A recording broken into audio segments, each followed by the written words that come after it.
주제 설교로서 시험에 대하여 좀 살펴보기를 원합니다.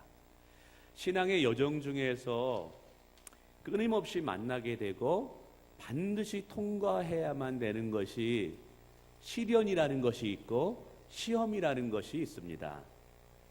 이것은 우리가 주님 앞에 서는 그날까지 끊임없이 우리가 또 만나야 되고 우리가 품고 살아가야 할 과정이 아닌가 생각이 되어집니다. 그러나 이 시련과 시험을 어떻게 다루느냐, 그 시련과 시험 앞에서 우리가 어떻게 반응하느냐에 따라서 우리의 인생은 축복의 인생이 될 수 있고 우리의 인생은 고달픈 인생이 될 수도 있습니다. 그래서 오늘 우리에게 하나님께서는 이 시험과 시련이 올 때 승리하는 인생이 되기를 원하시는 줄 믿습니다. 그래서 오늘은 이제 시험에 대해서 살펴보고요. 다음 주는 시련에 대해서 한번 살펴보기를 원합니다. 이것을 이해하기 위해서 먼저 다룰 주제는 시련과 시험의 차이가 무엇인가를 좀 아셨으면 좋겠습니다. 첫 번째, 시련은 하나님께서 허락하는 것이고 시험은 누가 주는 것이다? 마귀가 주는 것이다 라고 성경은 이야기하고 있어요. 야고보서 1장 13절에 보니까 이렇게 말합니다. 사람이 시험 받을 때에 내가 하나님께 시험을 받는다고 말하지 마라. 하나님은 악에게 시험을 받지도 아니하고 어느 누구도 시험을 하시는 분이 아니다. 근데 여기서 이제 시험이라는 단어가 영어 성경에서 보면 유혹이라는 단어, temptation이라는 단어를 쓰고 있다라는 사실이죠. 이런 유혹을 통해서 시험하는 이 시험은 하나님께서 주는 것이 아니라 마귀가 주는 것이다 라고 성경은 이야기하고 있어요. 창세기 3장 1절에 보면 마귀가 하와를 시험하여 하나님을 떠나게 하고 그가 죄악 가운데 고통의 삶을 살도록 무너뜨리고 있는 모습이 보여지고 있습니다. 반면에 하나님이 주시는 시험이 있어요. 저는 이것을 시련이라고 설명하고 싶습니다. 야고보서 1장 2절에 보니까 내 형제들아 너희가 여러 가지 시험을 당하거든 온전히 기쁘게 여기라. 이 전반부에서 다루는 시험은 영어로 테스트라는 단어를 사용합니다. 그래서 2절에 보니까 이렇게 표현하고 있어요. 믿음의 시련이다 라고 말합니다. 이는 너희의 믿음의 시련이 인내를 만들어내는 줄 너희가 알미라. 2절에서는 이것을 시험이라고 표현했다가 3절에서는 시련이라는 단어로 사용하고 있다는 사실이죠. 그래서 하나님은 우리에게 허락하시는 것이 유혹의 시험이 아니라 믿음의 시련을 허락하신다라는 사실입니다. 우리는 여기서 분명히 깨달아야 될 것은 시련은 하나님께서 허락하시는 것이고 시험은 마귀가 주는 것이다. 자, 그러면 왜 이런 것들을 허락하느냐? 이게 목적이 있어요. 시련의 목적은 결론적으로 하나님의 선한 뜻을 이루기 위함이에요. 반면에 마귀가 주는 시험은 성도로 하여금 하나님으로부터 멀어지게 하기 위함이다 라고 말씀하고 있습니다. 오늘 4절에 보니까 인내를 온전히 이루라. 이는 너희로 온전하고 구비하여 조금도 부족함이 없게 하려 함이라. 무엇을 통해서 이렇게 부족함이 없는 신앙이 될 수 있느냐? 바로 시련을 통해서 우리의 믿음이 성장할 수 있다는 사실이에요. 종종 그래서 우리 청년들에게 말합니다. 남편감을 고를 때 시련을 겪어보지 않는 남자를 남편으로 삼게 되면 결혼하고 나서 생고생한다. 그래서 정말 젊었을 때 참 어려운 이 시련은 사서라도 하는 것이 좋다. 그렇게 이야기합니다. 왜냐하면 시련을 통해서 사람이 성숙해지기 때문에 그래요. 시련을 통해서 사람이 사람다워지기 때문에 그래요. 이 부분은 다음 주에 좀 더 심도 있게 다뤄보기를 원하고요. 반면에 마귀가 주는 시험의 목적은 무엇 때문이냐? 성도로 하여금 하나님을 멀어지게 하기 위함이기 때문에 그래요. 하나님으로부터 멀어질 때 하나님 주시는 평안을 빼앗깁니다. 축복을 빼앗기게 되고 하나님 앞에 쓰임받지 못하는 인생이 되게 된다는 것이죠. 마귀의 속성이 시기하는 자입니다. 시기하는 자. 그래서 마귀는 저와 여러분이 하나님 앞에 축복받고 쓰임받는 인생에 대해서 견딜 수가 없어요. 그래서 어떻게 되든지 복의 근원 되시는 하나님으로부터 우리를 멀어지게 하려고 시험을 줍니다. 이게 유혹의 시험이에요. 근데 이 유혹의 시험에 무너지면 누가복음에 나와 있는 집 나간 탕자와 같이 하나님 아버지를 떠날 때 모든 것을 탕전하고 영적으로 방황하고 고통의 시간을 보내게 되며 많은 영적인 손해를 보게 된다는 사실이죠. 그래서 예수님께서도 제자들에게 반복적으로 하신 말씀이 뭐냐 하면 시험에 들지 않도록 늘 깨어 기도하라 라고 말씀하셨어요. 여러분, 주기도문에도 늘 우리에게 기도할 것을 요구하면서 뭐라고 얘기합니까? 시험에 들지 말게 하옵소서 라고 기도하고 있다는 것이죠. 그래서 시련의 목적은 하나님의 선한 뜻을 우리 가운데 이루기 위함이고, 마귀가 주는 시험의 목적은 하나님이 주는 축복들을 누리지 못하게 복의 근원되는 하나님으로부터 우리를 멀어지게 하기 위함이라는 거예요. 그래서 여러분, 우리가 이 고난을 당할 때, 어려운 일을 당할 때 이게 시련 때문에 오는 것인지 시험 때문에 오는 것인지 여러분 영적으로 분별하기를 주님의 이름으로 축원을 드립니다. 그런데 또 다른 특징이 하나 있어요. 시련이라는 것은요, 처음에는 써요. 근데 나중에는 아주 답니다. 반면에 마귀가 주는 시험은요, 처음에는 달아요. 근데 나중에는 쓰다는 사실이죠. 욥기를 보면 욥이 하나님께 시련을 받습니다. 이게 이제 욥이 당한 테스트예요. 근데 욥이 처음에 이 시련을 받았을 때 얼마나 많은 고통 속에 놓여 있는지 우리는 다 알고 있습니다. 질병에 걸리기도 하고, 사랑하는 아내가 떠나기도 하고, 자식을 잃어버리기도 하고, 전 재산을 다 없어지기도 하고. 근데 이 시련을 당한 욥은 잘 견디게 되죠. 그래서 이 시련을 잘 통과하니까 욥기 42장에 뭐라고 말하냐면 욥이 갑절의 복을 받았더라. 할렐루야. 그리고 후대 사람들에게 인내의 사람이라는 칭찬을 받게 되더라는 것이죠. 그래서 욥이 이런 고백을 합니다.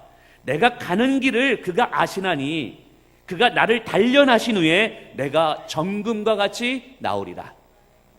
여러분, 우리의 신앙이 정금과 같이 되기 위해서는 반드시 단련의 시간이 필요하다라는 거예요. 그 단련이 시련이에요. 시련. 그거를 거치게 되면 우리의 신앙은 정금과 같이 아주 멋진 신앙, 하나님께서 쓰시기 좋은 신앙, 축복받는 신앙으로 바뀌어지더라. 할렐루야. 반면에 마귀가 주는 시험은요, 처음에는 달지만 나중에는 쓰다라는 사실입니다. 창세기 3장 6절에 보면 마귀가 하와를 시험할 때 이렇게 표현합니다. 그 나무의 열매를 본즉 먹음직하고 보암직하고 지혜롭게 할 만큼 탐스럽다라고 말합니다. 그러니까 마귀가 주는 시험은요, 참 처음에는 달짝지근해 보이고, 야, 저거를 따먹으면 저거를 하면 내가 왠지 행복해질 것 같고, 그런데 여러분, 선악과를 따먹었을 때 그 결과는 어떻게 되느냐? 인간에게 엄청난 고통을 가져다 주었다라는 사실이죠. 그래서 저는 이렇게 표현하고 싶어요. 하나님이 주는 시련은 보약이다. 처음에는 써요. 근데 이것이 내 몸에, 내 영혼에 엄청난 유익을 가져다 줍니다. 반면에 마귀가 주는 시험은 마약이다. 처음에는 흥분시키고 행복해질 것 같고, 근데 마약에 중독될 때 인생이 망쳐지게 됩니다. 그러므로 사랑하는 성도 여러분, 오늘 이 시대에 마귀가 우는 사자와 같이 믿는 자를 실족하게 하려고 한대요. 빛의 천사인 것 같이 믿음의 성도들을 무너뜨리려고 하려고 한대요. 그러므로 여러분, 무엇보다 깨어 있으려면요, 영적인 분별력이 우리 가운데 있기를 주님의 이름으로 축원을 드립니다. 두 번째 다루고 싶은 주제는 시험에 드는 이유가 무엇 때문일까를 고민해 봤어요. 왜 사람들은 이렇게 시험에 들까? 성경을 찾아보니까 첫 번째 이유가 무엇 때문이냐? 화면을 한번 띄워볼까요?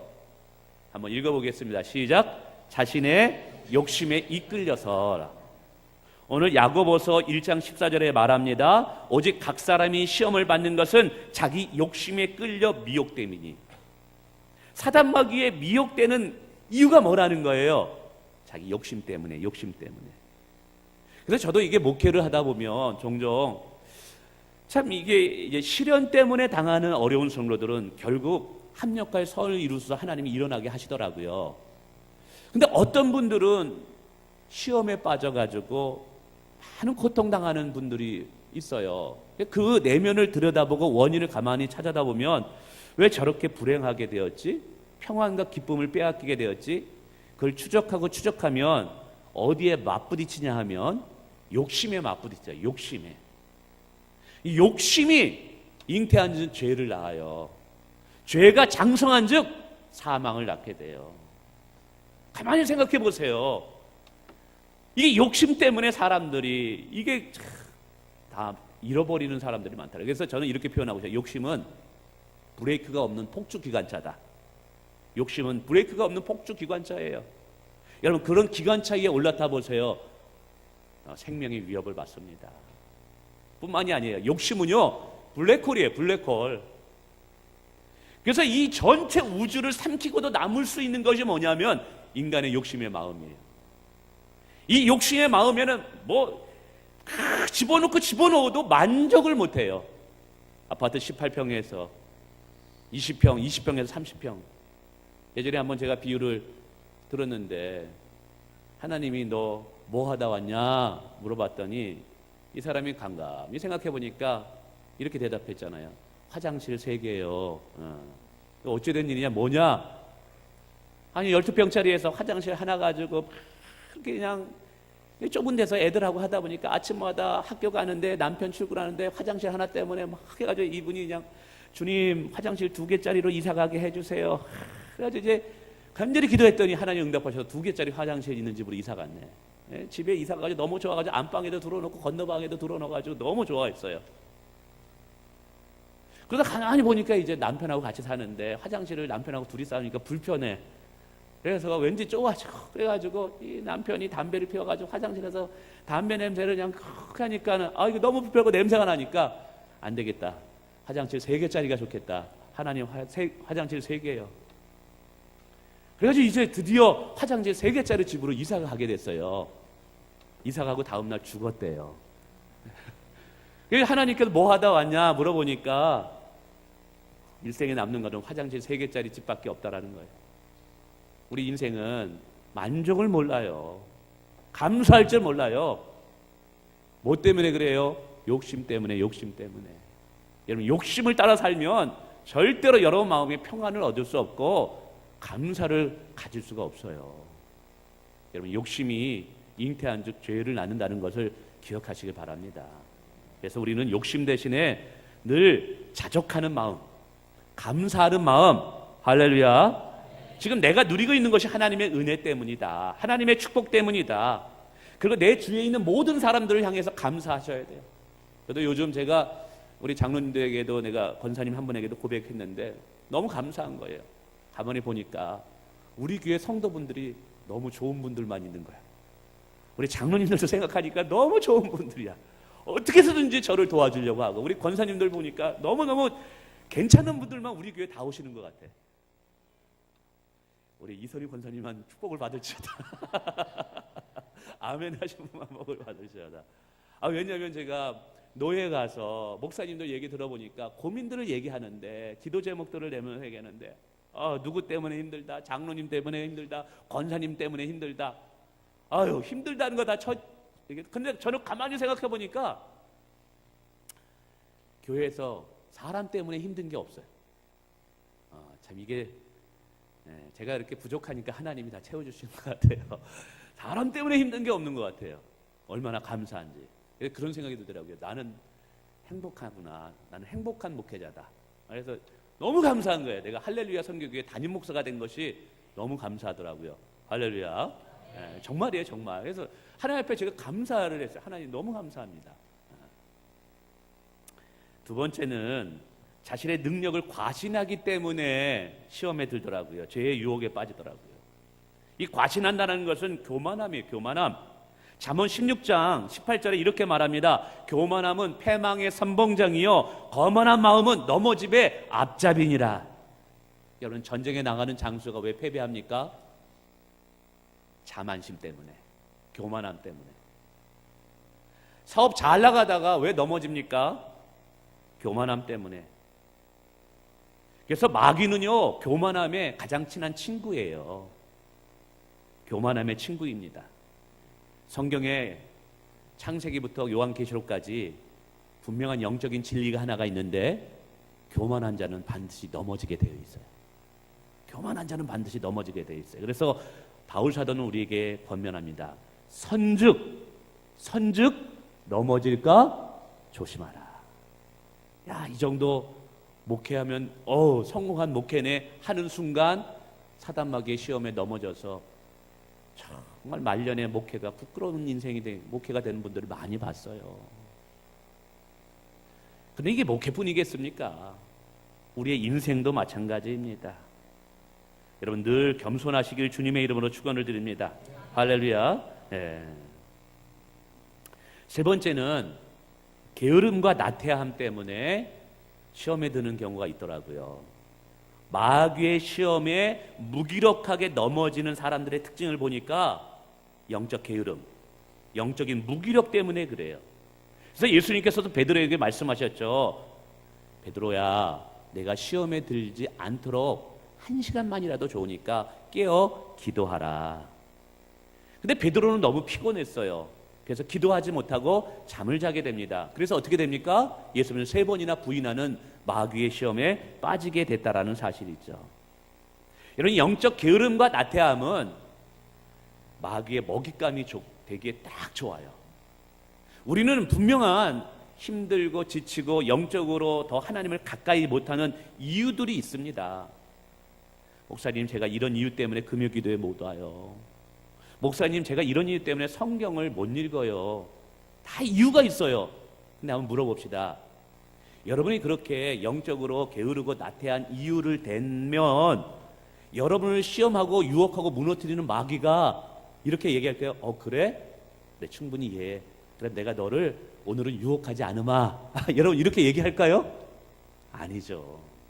마귀의 전략 중에 하나가 계속해서 우리로 하여금 게으름과 나태함에 합당한 이유를 찾게 한다는 사실이에요.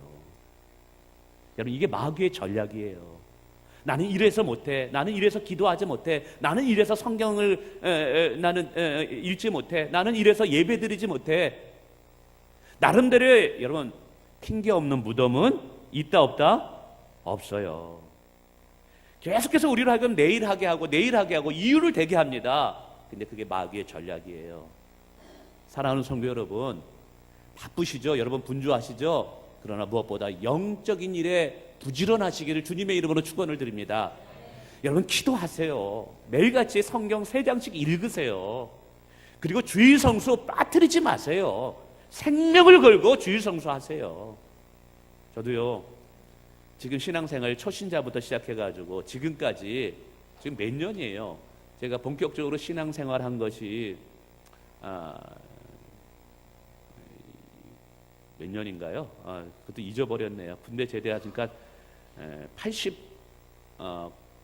90년서부터 제가 신앙생활을 했어요. 88년 세대네 이게. 그때부터 했는데 지금 한 게 뭐 30년이 넘었죠. 30년 동안 신앙생활하면서 새신자부터요. 저는 군대 제대하고 나서 신앙생활했으니까 군대 제대가 89년에 이제 제대해서 전도를 받아서 새신자 교육을 6주 받고 이제 신앙생활을 하게 됐으니까요. 근데 그때부터 지금까지 30년을 넘게 한 번도 주일 성수 빠뜨린 적이 없어요. 제가 새신자였을 때도 그렇고 청년부 회장이었을 때도 그렇고 한 번도 제가 주일을 빠뜨린 적이 없어요. 제가 월요일날 내일날 저의 친한 친구 한 사람을 전도하기 위해서 만납니다. 이 친구는 아시아나 항공 747 보잉 파일로트여서 중국 비행으로 스카우트 당해가지고 중국에 이제 잘기 747을 이게 비행하고 다니는데 이 친구가 결혼식 할 때 사회를 봐달라고 했는데 주일이었어요. 근데 제가 미안하지만 내가 예수 믿고 예배가 우선이다, 하나님이 우선이다, 미안해, 내 못 가. 화가 나가지고 10년 동안 연락을 안 했어요. 이 친구가. 그래서 예수의 미친놈 막 이렇게 저한테 얘기했어요. 근데 고민을 했어요. 일부 예배만 드리고 내가 결혼식 가서 사회 봐줄까? 근데 그것은 타협인 것 같았어요. 핑계인 것 같았어요.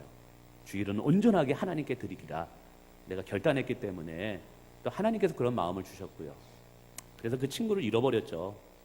근데 이제 10년, 15년이 지난 다음에 이제 연락이 오더니 이 친구가 이제 중국에서 비행기를 제가 비행기 운전한다 그러면 되게 싫어해요. 뭐 그 비행기가 자동차냐? 막 그렇게 얘기하고 그래가지고 연락이 와요.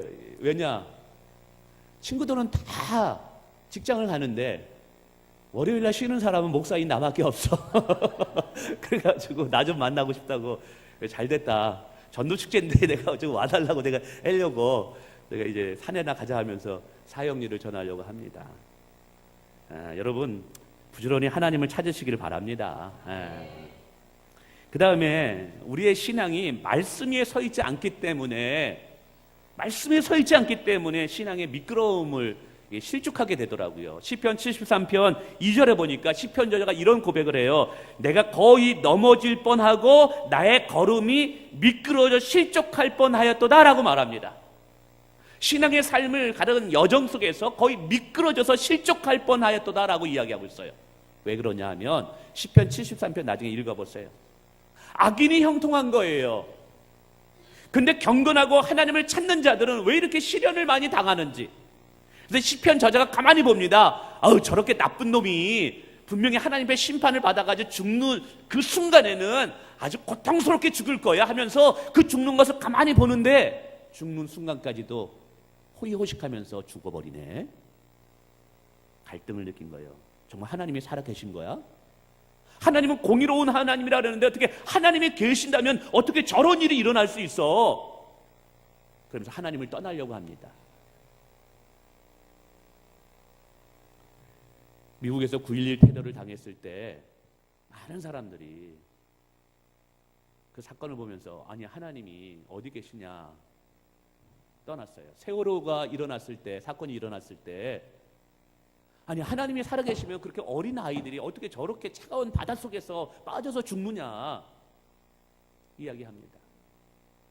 하나님이 살아계시면 어떻게 내가 이렇게 기도하는데 왜 응답이 없는 거야? 그래서 이런 결론을 내립니다.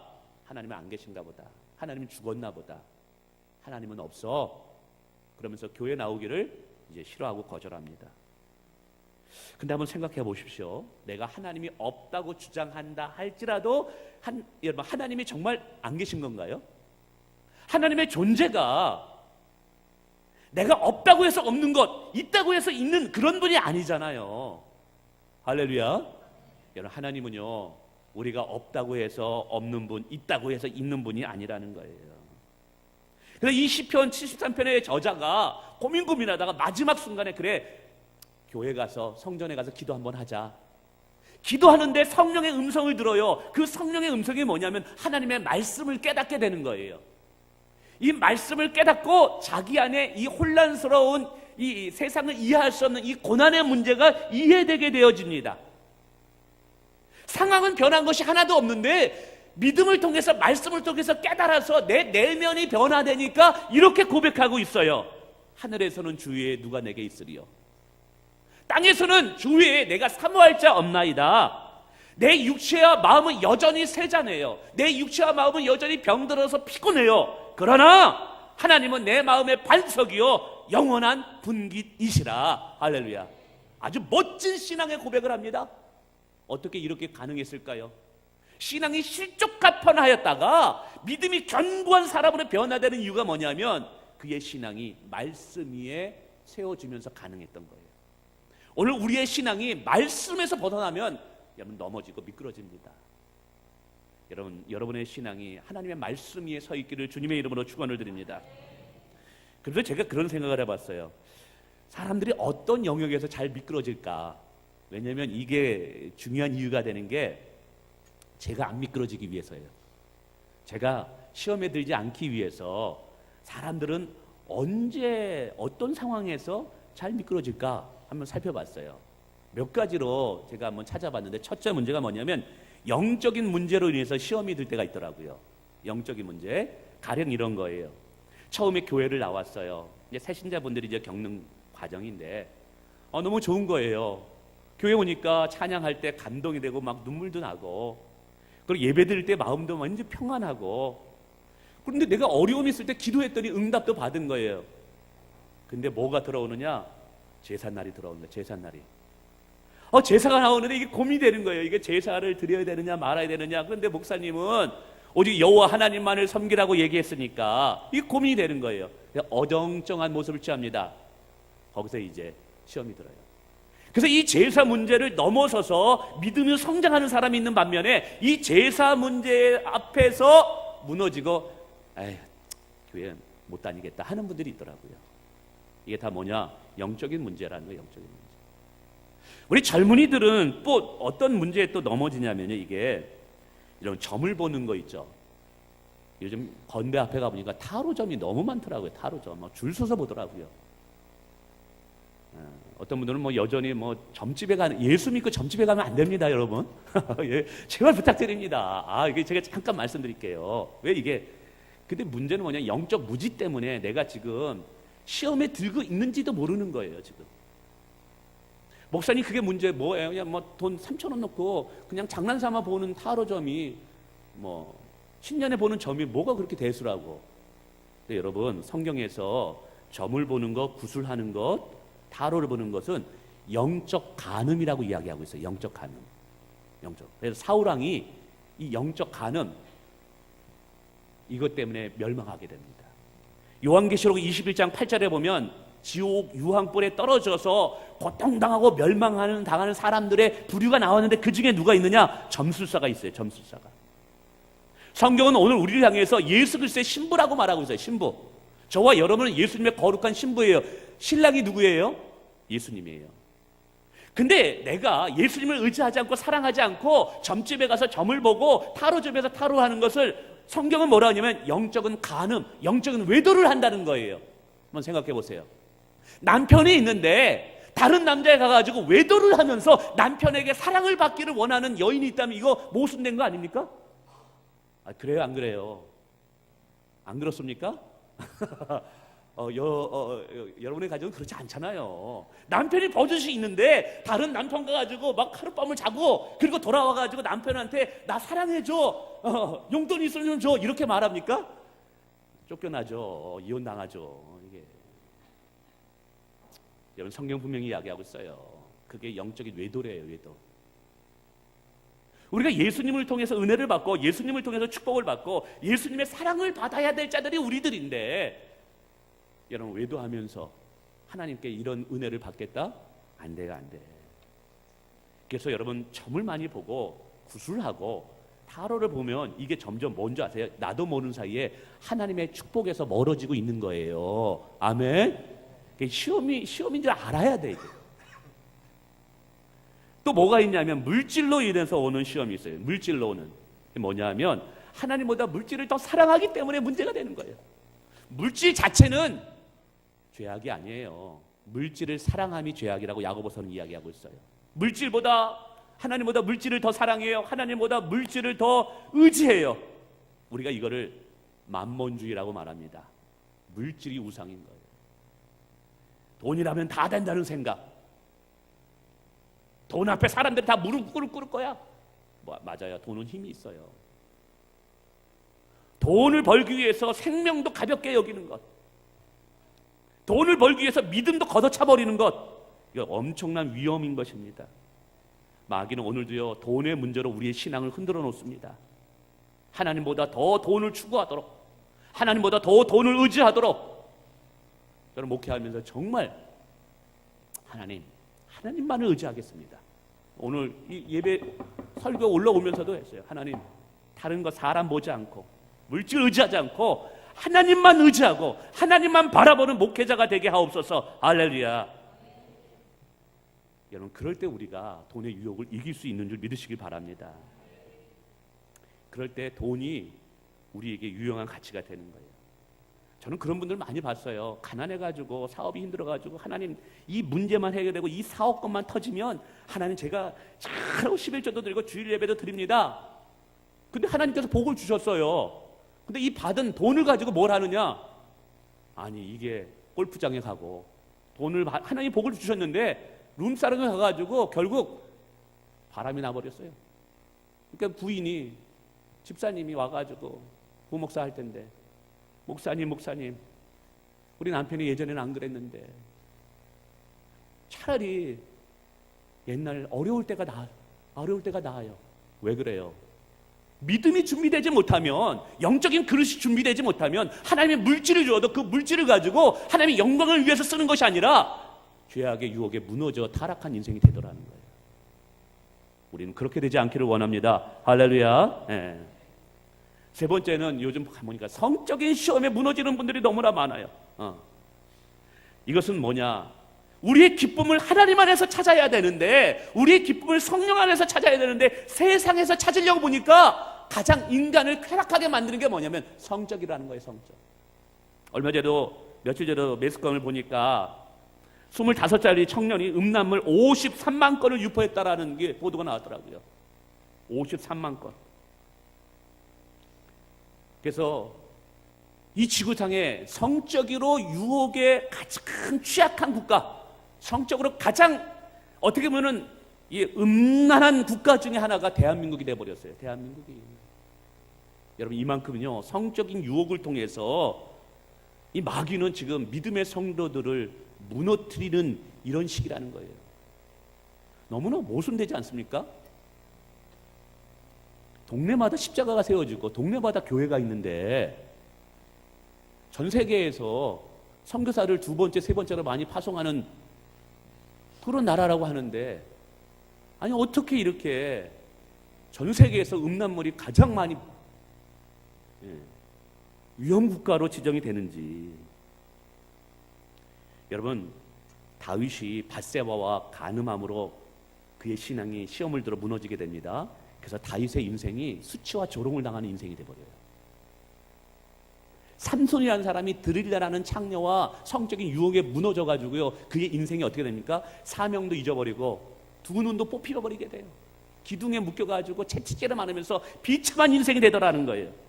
지금 한국 사회에 성적인 이런 시험과 유혹이 얼마나 많아. 그래서 가정들이 파괴되고 있고 우리 자녀들이 병들고 있어요. 심지어는 영적인 지도자 역할을 감당해야 할 목회자들도, 우리 장로님들도 여기 시험에 무너져서 이 교회가 모든 사람들에게 부끄러움의 대상이 되게 만들고 있다. 여러분, 정말입니다. 이거 정말 심각한 문제예요. 지금 한국 사회에서 교회가 영적인 영향력을 회복하려면 저는 단 한 가지, 거룩함의 회복이 있어야 돼요. 윤리적인 회복이 있어야 돼요. 할렐루야. 경건함이 우리 그리스도인에게는 능력이 돼야 돼요. 그리스도인의 능력은 경건함이에요. 목사님 요즘처럼 이렇게 그런 걸 추구하고 뭐 성적인 남자들 모일 때마다 성적인 이야기를 하고 막 인터넷 틀기만 하면 그런 동영상이 쉽게 뜨고 접하고 이런 세대 속에서 나 자신을 경건하게 지키는 게 이게 얼마나 어려운지 아세요, 목사님? 목사님은 매일같이 교회만 있고 성령체만 보니까 모르죠. 여러분 생각해 보세요. 어둠이 깊을수록 빛의 진가는 나타나는 줄 믿습니다. 어둠이 깊을수록 빛은 더 바라게 돼 있는 거예요.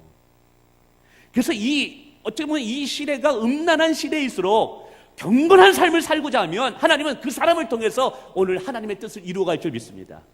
그래서 저는 우리 다음 세대들, 우리 자녀들이 정말 말씀과 기도를 통해서 경건함으로 깨어있기를 주님의 이름으로 축원을 드립니다. 그리고 인기와 명예로 이 시험 드는 사람들이 있어요. 정말 인기와 명예에 집착하는 분들이 있습니다. 여러분, 우리는 섬기는 자로 살아가야 되는 줄 믿습니다. 낮은 곳에 임하는 자가 되는 줄 믿습니다. 내가 비록 선한 일을 했다 할지라도 아무도 모르게, 왼손이 하는 것을 오른손이 모르게 하는 은혜들이 있어야 될 줄 믿습니다. 근데 꼭 드러나야 되고 인정받아야 되고 높임 받아야지 만족하는 분들이 있단 말이에요. 여러분, 사단 마귀가 딱 좋아하는 사람들입니다. 히스기야라는 왕이 있었어요. 이 사람은 아수르가 거대한 민족이 쳐들어왔을 때도 믿음으로 이겨난 사람이에요. 자기가 죽을 병에 걸렸음에도 불구하고 기도로 승리한 사람이에요. 근데 이 한 사람이 뭐에 무너지냐? 명예욕에 넘어져. 명예욕. 우리 특별히 이제는 5, 60대 남자분들 명예욕에 넘어지더라고요. 바벨론 사람들이 왔을 때 자기 궁중에 있는 모든 보물창고를 다 보여주면서 나 이 정도 능력이 되는 사람이야, 나 이 정도 실력이 있고 나의 정체력과 능력은 이 정도 되는 사람이야, 자랑을 하게 됩니다. 하나님이 책망하셔요. 그래서 어떻게 되느냐? 자랑했던 재물도 다 빼앗기게 돼버려요. 그리고 마지막 말년에 수치와 모욕을 당하는 인생이 됩니다. 히스기야는 하나님을 높였어야 되는 거예요. 하나님이 주신 축복을 간증했어야 되는 거예요. 근데 하나님이 주신 축복을 간증하는 것이 아니라 내가 잘나서 그런 줄 알고 나를 자랑했어요. 교만함은 패망의 선봉입니다. 우리는 늘 하나님을 자랑하는 자가 되어야 됩니다. 나는 죽고 예수가 살아야 됩니다. 할렐루야. 예수의 뜻이 이루어진다면 그것만으로 기뻐할 수 있는 자들이 우리가 돼야 되는 거예요. 할렐루야. 마지막으로는요, 사람과의 관계에서 어려움에 시험을 당하는 분들이 있더라고요. 관계. 가깝게는 가족의 관계, 동료와의 관계, 이웃과의 관계, 심지어는 성도들과의 관계에서 시험이 드는 경우가 많습니다. 아마 이런 분들이 있을 거예요. 목사님 직장에서 이 상사 때문에 힘들어요. 교회 안에서도 나 저분 때문에 나 시험 들겠어. 우리가 이럴 때요, 관계에 어려울 때 여러분 기억해 주세요. 어디로 돌아가야 되냐면 십자가로 돌아가야 돼요. 십자가에서 나의 죄를 위해서 고난과 채찍과 멸시를 당하신 그 예수님을 깊이 묵상할 때 거기서 오는 은혜가 다른 사람을 용서할 수 있는 힘이 된다는 사실입니다. 할렐루야. 여러분, 우리가 이제 삶에 있어서 율법 법알의 삶이 있고 은혜의 법알, 이건 중요하기 때문에 이것만 설명 들어주세요. 시험을 이기는 방법은 여러분 목장에서 목자들 통해서 한번 들으시고요. 이것만 하고 제가 말씀 듣습니다. 이게 너무 중요합니다. 삶에는요, 율법 법알의 삶이 있고 은혜의 법알의 삶이 있습니다. 근데 지금 저와 여러분은 어디 법 아래 사는 삶이에요? 율법이 아니라 은혜의 법 아래 사는 삶입니다. 그러면 우리의 삶은 은혜의 법의 지도를 받아야 돼요. 근데 이 율법 법 아래 사는 삶을 뭐냐면 율법의 특징이 있어요. 율법의 특징은 99가지, 99가지를 잘해도 한 가지를 못하면 그 한 가지 때문에 그 사람을 정죄하고 판단하고 비난하고 질책하고 헐뜯습니다. 지금 세상의 법이 율법의 법이에요. 대통령이 아무리 100가지를 잘해도 한 가지를 잘못하면 그 한 가지 때문에 어딜 가야 돼요? 감옥에 가야 되는 거예요. 이게 율법의 법이에요. 그럼 은혜의 법은 뭐냐? 은혜의 법은 예수님이 우리를 바라보는 관점이에요. 예수님은 우리가 99가지를 실수하고 잘못해도 한 가지 그것 때문에 나머지를 덮어주셔요. 99가지가 실수해도 한 가지 때문에 하나님은 우리를 너그럽게 여겨주셔요. 할렐루야. 이게 하나님이 우리를 대하는 방법이에요. 그래서 우리가 넘어지고 쓰러지고 자빠져도 하나님께서 우리 중심을 아시기 때문에, 그리고 그것 때문에 예수 의지해서 담대히 나가게 되는 줄 믿습니다. 자, 그러면 우리가 이제 율법의 법 아래 하는 게 아니라 은혜의 법 아래 사는 삶이면 그 은혜의 법칙에 따라 살아야 돼요. 그런데 어떤 사람은 어떻게 사느냐? 은혜의 법 아래 살고 있으면서도 사람을 대할 때 율법의 법으로 사람을 대해. 무슨 말이냐? 옆에 사람이 있어요. 여러분, 모든 사람 보면요, 좋은 점 있습니까? 없습니까? 다 99가지가 잘못해도 한 가지 좋은 점이 있어요.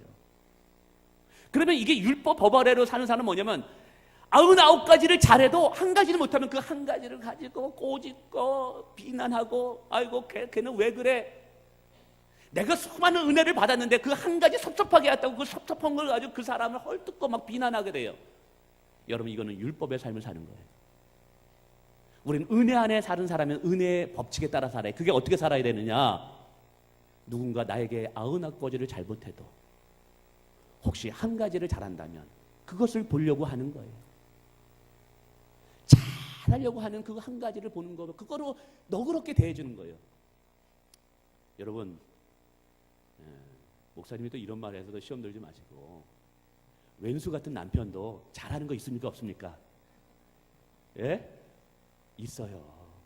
그거를 보려고 노력하는 거예요. 너그러운 마음으로 대하는 거예요. 속상하다 할지라도 옆에 사람이 나를 상처 준다 할 때도, 우리 교회도 마찬가지입니다. 여기 계신 분들 한 분 한 분 보면 다 필요해요. 할렐루야. 다 소중한 분인들이에요. 그래서 이제 아니 저분은 왜 저거 빠졌어요? 봉사하는데 저 사람 빠졌어요. 목사님 저 식당 봉사도 안 하려고 그래요. 아니 저거도 안 하려요. 우리가 안 하려는 걸 보지 말고 잘하는 것을 봅시다. 그 사람이 필요한 것을 봅시다. 그리고 사람을 대할 때 너그러운 마음으로 대하시길 바랍니다. 이게 뭐냐 하면 은혜의 법 아래 사람을 대는 은혜의 법이에요. 할렐루야. 우리가 이런 관계로 맺으면, 그래서 율법 관계로 사람을 대하면 계속해서 관계가 틀어져요. 그러나 은혜의 법으로 사람을 대하면 우리 모든 관계가 화목하게 됨을 믿으시길 바랍니다. 말씀을 맺습니다. 여러분 한 분 한 분은 정말 여러분 가정에서도 소중하신 분이고 우리 교회에서도 소중하신 분이고 하나님께도 소중하신 분이에요. 근데 여러분이 만약에 시험에 들어서 실족하거나 무너지게 되면 여러분의 자녀들에게 엄청난 시험거리가 되고 상처를 주게 됩니다. 여러분이 시험에 무너지게 되면 우리 교회에 엄청난 파급 효과가 큽니다. 그러므로 부탁드립니다. 여러분 가정을 위해서라도, 여러분 자녀들 위해서라도, 교회를 위해서라도 여러분 시험 들지 마세요. 유혹에 무너지지 마세요. 끝까지 깨어 있어서 우리 하나님께는 영광이요, 교회는 유익이요, 여러분 자신에게는 복 있는 삶을 살아가기를 축원을 드립니다.